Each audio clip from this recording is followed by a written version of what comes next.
In this video, we will check out one of the new features in the Petoi robots, which are the feedback servos. We will take advantage of the feedback servos to train this robot to do new skills. So let's see how to do it. First, we need to connect to the robot using the Petoi app that I have done on my iPad. So you can see that if I ask it to stretch, it stretches. And then if I ask it back to stand, it comes back to the standing position.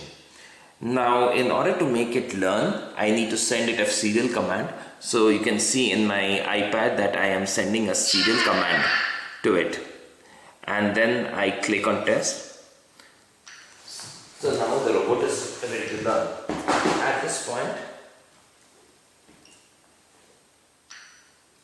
point I can make it do a series of motions and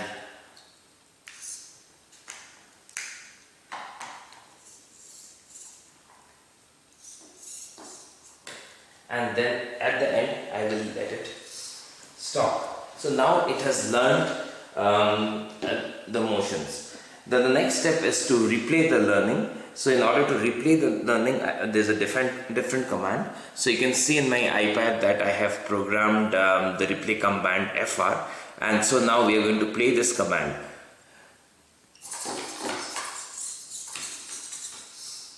So if you noticed what happened, the robot did exactly what I made it move to do, and all this is happening because the robot can now learn with the help of the feedback servos. So it learns and remembers the frames, and it can remember up till 420 frames, and then when you ask it to replay, it replays all those frames.